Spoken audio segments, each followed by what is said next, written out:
Now fuck off. Hi. This is Adam Pecora here, and you are tuned in to Requiem for a Tuesday. Thank you for listening. How the hell are you? I am clearly very fired up over the Succession final season premiere. Last night, I don't know why I did that extra pause there. That was a little overdramatic. Regardless, what a fucking episode. Just the hours leading up to it just had me filled with anticipation. I got like a nervous, almost butterflies in my tummy, you know? Not something that you feel too often. There's not a lot of appointment viewing for me these days, sadly. But boy, does it feel good when it's there. And man, it's really just a testament to just how skilled everyone involved with this television show is and just how special it is when it all really comes together. Last week, I did finally the Better Call Saul final season recap, shoddily at best. My apologies. Go listen to it with that glowing recommendation. But this is just a prime example of the same thing. Like with Breaking Bad and Better Call Saul, every single element of it is just perfect, and it all fell right into the right place, the right hands at the right time. And it's just unbelievable how they can keep coming through. I thought it was true with those shows, and it's true with this one, man. Like Succession, this show's a little more fluid, where all the characters and their place within the show, like they took some time to find their footing. Not even just the well-documented aspect of the first season, where the first half of it, the show doesn't really know what it is, and the episodes aren't as engrossing. But really, from like episode 7 or 8 through now of the first season, it's just been like, you know, as perfect could be for a television series. But they've, you know, gone through iterations with characters. I mean, Kendall technically has an ex-wife and multiple children. They fluctuated in and out of the show, and it doesn't really matter. This show doesn't really have like rules in that sense. I mean, there's jumps in time that aren't explained. Things that seem very, very serious and important, and like, oh, this is where the plot of the show's going, like the FBI raid. They just get tossed aside in like a passerby sentence in the next episode. Like, oh yeah, that was kind of crazy, you know? And then we just move right on. So yeah, just maintaining that flexibility. Marcia, great example. She's a main character, then she's barely in it, and now she is... direct quote from the show, shopping forever in Milan, which is just brilliant. Because you know what that means within the show, and you know what it means in real life. She's not coming back this season, which is the last season. So great run for Marcia. Probably my least favorite character on the show. She just didn't do much for me. It just didn't really work. She had some good moments, I would say, but especially in the first season, really slowed a lot of things down. And as I already said, you know, they addressed all that and fixed that very quickly. But the fact that you could just keep one-upping all the great one-liners and everybody's just more themselves. You know what I mean? Like, nobody has ever strayed away from who they are as a character. I mean, despite all the things that Kendall has gone through throughout just the course of the show, he is still just a giant fucking oaf who has no self-awareness of any kind and continues to just make horrible decisions and say really stupid things all the time. All the time. And the show continuously succeeds at leading you to believe that he can accomplish things, because it's like, oh, he's kind of pulling himself together here. You know, like, oh, maybe he does have a way to beat Logan finally. No, he doesn't. And it's always spectacularly embarrassing and one-note bullshit that everybody can see right through except me, apparently. Because I'm always like, okay, he's got it this time. And I was the same way with Shiv. Oh, she's the smart one. You know? She's got a real job, and it's all a tactic because they're all idiots. They're all fuck-ups. None of them are suited for this job. None of them have any idea what to do in any real situation because this has just been their life the whole time, and they're all emotionally broken on top of it. And it's brilliant because nothing technically, like so much has happened throughout the show, but really like nothing has happened in terms of like position changes at the company outside of Tom and Greg, who have just been skyrocketing up this company from the beginning. I mean, fuck, the show starts with Greg trying to run a theme park. You know? And now he's like high up at a news company. And the best version of this ending, which you assume will have some succession actually happen for once. The best version is that it goes to Tom and then Greg is like next in line for me. They're the best. I love every second that they're on screen together. Like once the camera cuts and it's Tom and Greg, a smile ear to ear appears on my face. I love every second of those guys together. If there were to be a sitcom spinoff of this show, it would be those two. Breaking Bad. Just Gomez, sitcom called Gomi, his home life, never shows him at work. Weekends and nights. Think about it. You know, if there's one more Breaking Bad show left, it's Gomi. He's probably too old now, but they can make it work. I mean, the Disgusting Brothers. What more can you say just about how fucking stupid and childish these guys are? But the thing that they understand that none of the siblings don't is struggle and coming from a shithole situation and like needing to clinging for survival, like to stay, because the kids will be in the orbit no matter what because they are the kids. And like Logan is ruthless, but won't actually cut any of them out. You know, not really. In fact, like he just wants to pull them back in because then he has more control. It's all about the control. Now, I'm not saying anything that people don't really already say, I suppose. But you really do see it. I mean, Greg keeps doing fucking stupid shit too. You know? He's getting a little bit more comfortable, but he kind of should, you know, he's earned a place now. Now doing what? Nothing really, but playing the game how it's supposed to be played. None of the siblings have any idea what to do really at any time other than flash money, flash the name. That's all they have. I mean, literally. Because none of them have ever done anything, you know? And they have no desire to work. They blow off their grand new venture, which is a stupid new media idea. I mean, if anyone were to do it, it would be like billionaires who are technically in the realm. But again, they have never actually done any work at any point throughout this whole show. Like, really. You know, Roman's gotten a couple deals done, but he also blew up a satellite due to total, like, neglect and lack of effort. Sends a dick pic to his dad out of ignorance. Like, you know what I mean? Nobody pays any attention to any details about anything because they're all just like, well, I'm a Roy and everything works out for us. But it only does that because of Logan, but they can't realize it. It's just brilliant. It's just brilliant, and the same cycle happens every time. Oh, we're going to beat him. No, you're not. So what's the next move?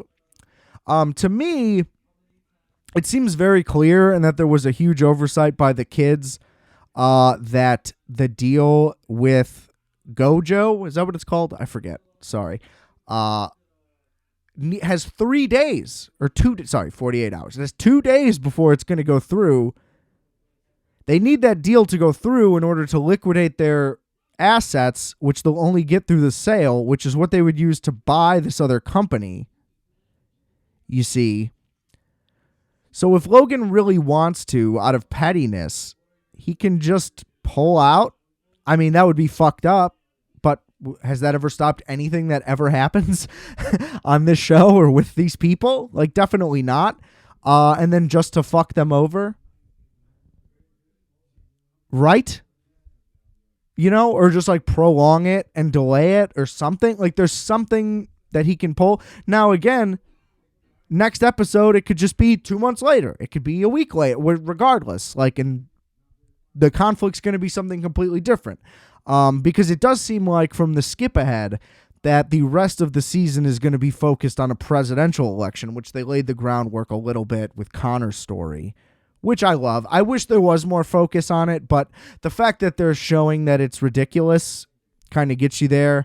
They're clearly going to be doing an allusion to the election is rigged. There's a scene with the Republican guy where he's like, if I lose, no, I didn't, or whatever he says. And you know that you know where it's going to go, at least in some direction. So I don't think that this deal thing is going to loom that largely over the overall plot of the season. Where's it going to go? I have no idea. This show has been unpredictable from the beginning, although at the end Logan wins. So maybe at the end of this one, Logan dies. A personal idea to me and preference, I don't know about preference, but just given how effective this show has been at everything, and again, always defying your expectation of what you think is going to happen. Even with like Kendall face down in the pool, oh, he's drowned. I didn't think that in that particular case, but you know, the countless things of, oh, this is, again, the FBI, whatever. I don't have all these examples off my sleeve. Forgive me. But things along that realm, I would like it if the succession element of the show is resolved by, let's say, episode 6 or whatever. Like a couple episodes before the finale at the most. Maybe, but like, what if it was even like episode 5? I don't know. Point being, they get that out of the way early, and then there's a little more room just for other things. What are those? Again, there's a reason why I'm not fucking writing on an HBO television program here, and I'm just gawking and awing at whatever they throw my way. I just think that would be interesting. Again, it's a swing that they would go for, which could be risky. I think no matter what, look, they've nailed everything. I think they will nail however the show ends, whatever the resolution is. I think I'll be okay with it. Like, I fully trust them at this point. They did a COVID season that was excellent, so that really means something to me. But I don't know. Like, or Logan dies in episode 7 or 8. And so the last few episodes are them ironing out the details of what happens next or whatever, and that's how somebody finally succeeds him or whatever. But, point being, like, it's not like, okay, season 4, episode 10 is just like Kendall sits in the CEO chair and says, let the meeting begin or whatever. I think that would be a disservice and a bummer. And not that I think it would be Kendall regardless. It's looking like Roman is your best bet if it's going to be one of the kids. And other than that, I have no idea. Again, my preference would be a Tom-Greg combination, but we'll see. Anyway, I'm, as you can tell, incredibly excited for season 4, excuse me. Thrilled that it's here and excited for how it's going to go. This is a semi-football replacement for your boy, you see. Got to have something on Sunday to look forward to. Really just on any day, but the fact that it's Sunday does help. for my fix. You know what I mean? It's the right day of the week. So, thrilled to see where it goes. Excuse me for dropping things. Had a large cold brew from Dunkin' earlier that I'm still feeling because those are like 36 ounces. Probably more. Probably a lot more. But either way, that's a lot of coffee. So, extra fired up. That Succession is back. And then hold on. What is the timeline here? Looks like it's 3 weeks. And then Barry final season, also season 4 debuts. So an overlap there. That's going to be beautiful. Another show that you can't fucking predict anything about ever, that keeps landing it and keeps just flipping the script and doing something new and fresh all the time. God, I just love both of these shows. I'm glad that they're not. I mean, HBO does a great job typically of not letting things get watered down. Entourage ran too long. The last season was rough. But also maybe the last season was rough because they were forced to wrap it up and have like a series finale because they thought they were getting renewed, I believe is the story there. So that whole, like the last 3 or 4 episodes of that show were really unappealing. But overall, shows end at the proper time. Now, these shows ended by choice. I'm sure HBO would love for both of them to continue. But look, it's the right thing to do. If you want it to hold up, if you want people to just love it and treasure it, this is the right decision. And again, just no idea. For Barry, just no idea. Every single prediction I've had for that show has gone wrong. So, can't wait. It's going to be April's lit. The NFL draft is coming up. Of course, I am beyond excited for that to happen. You could have guessed it anyway, but with my beloved Bears making incredible moves left and right. Look, I thought the team was going to be better than people thought. Big thing I was talking about last year, following it closely. A lot of people said they had the worst roster in the NFL. I said I didn't see it. Now, they did end up with the worst record in the NFL. So, people kind of were proven right. But look, we were so much better than Houston or Carolina or whatever. Indy. Like, we were in games every week. The defensive line was horrific. The offensive line was horrific. But the fact that we were able to do things, the Bears were never able to do things. Okay? The Matt Nagy Bears, the defense would be great, and the offense would do literally nothing, and this team moved the ball forward. Okay? We don't need to get into all of it, but that's the general idea. So I stand by what I said. I think that they were better than people give them credit for, and I think the improvements that they've made make them, again, much better than people are already assuming. The Justin Fields continued criticism, it's like, okay, well, was the roster the worst, or was he not doing enough? It can't be both. He can't be the quarterback for the worst roster, in the NFL and be part of the problem. Like, come on now. It's just silly. The DJ Moore addition makes the receiving core incredible. Offensive line, we need 2 more guys probably. Plenty of time for that to happen. Of course, I'm impatient. Would love for that to happen now. The defensive line still needs everything. The additions, as far as I'm concerned, didn't do anything. We basically just replaced whoever we're letting go. The linebackers are now incredible. The secondary, I think with Kyler Gordon, year 2, Jalen Johnson. If Kyler Gordon is legit, he made some plays. I personally was pretty disappointed in him. But safety, we're set. So the defense is automatically, dramatically improved. You like that? Automatically, dramatically. Legendary stuff on this show, ladies and gentlemen. The direction that everything is going is great. Now, preference, I've always said offense first. Unless, if Jalen Carter falls to 9, take Jalen Carter. Maybe even Tyree Williams. But I would prefer a tackle high, so maybe trade back. Maybe we can get 2 guys in the first. Whatever they want to do, I full faith in Ryan Poles. Full faith in everybody. The team has completely turned around. Okay, so thrilled about all that. Number 2, Aaron Rodgers is gone. Not officially yet, but that guy's such a fucking bitch, pussy boy.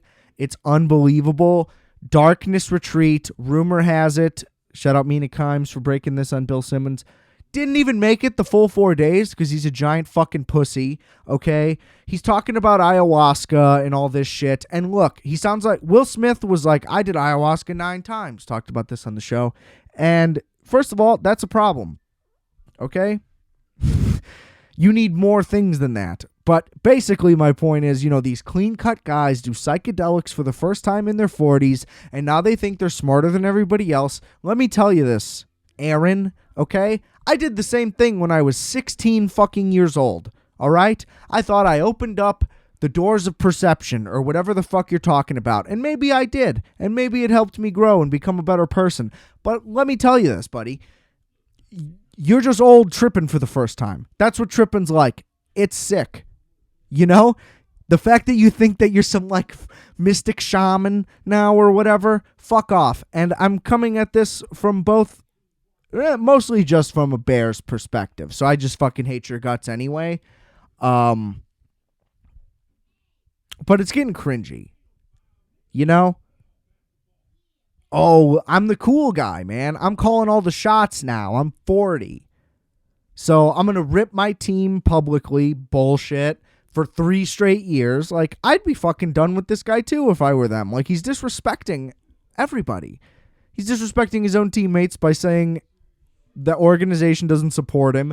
He doesn't come out and publicly say what the organization did to wrong him in the first place. And look, if it's private, then keep it private, man. But, like, we're just supposed to take your word on this shit? Like, oh, they did me dirty. Trust me.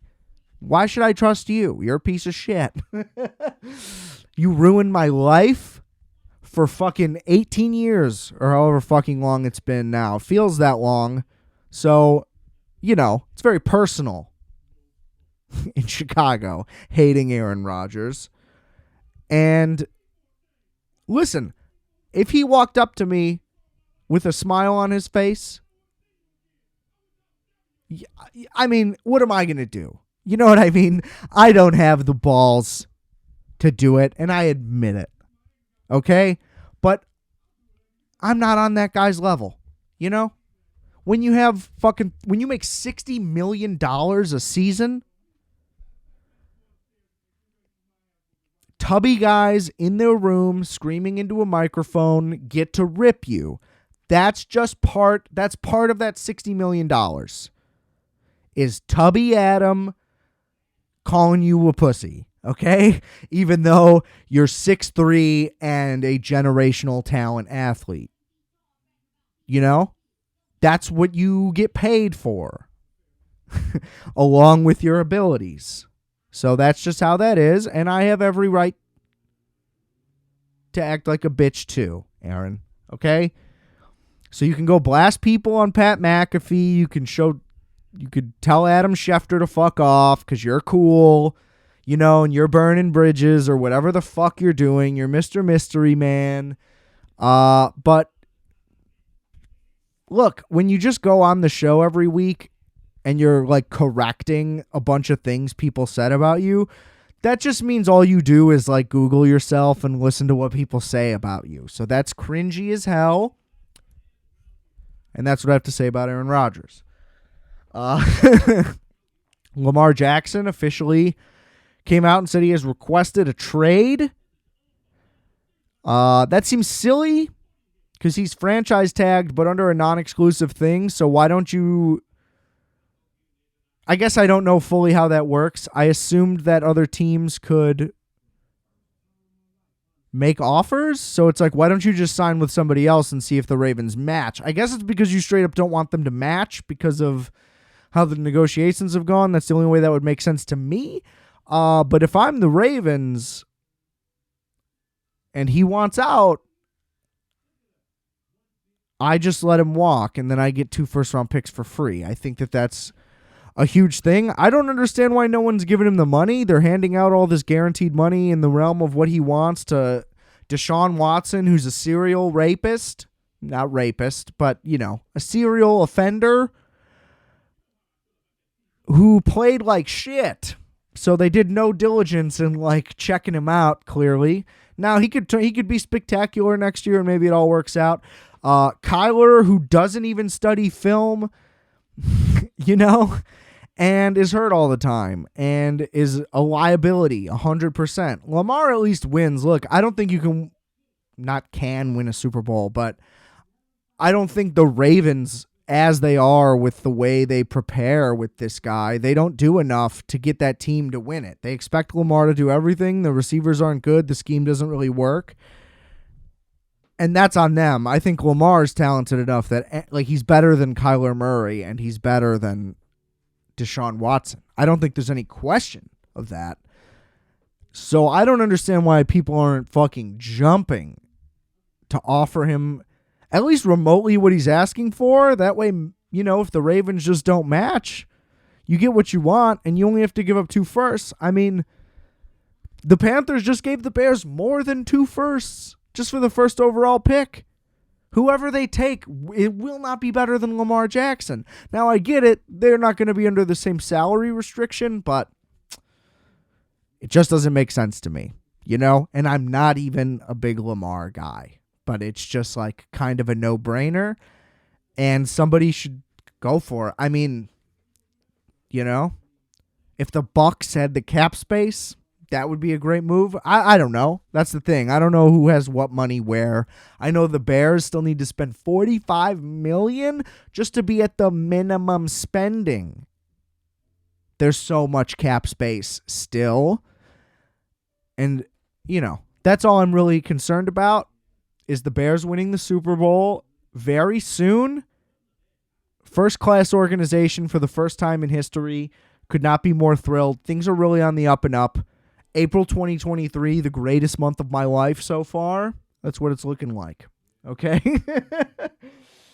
Cannot wait for the draft. Made an effort to try to go.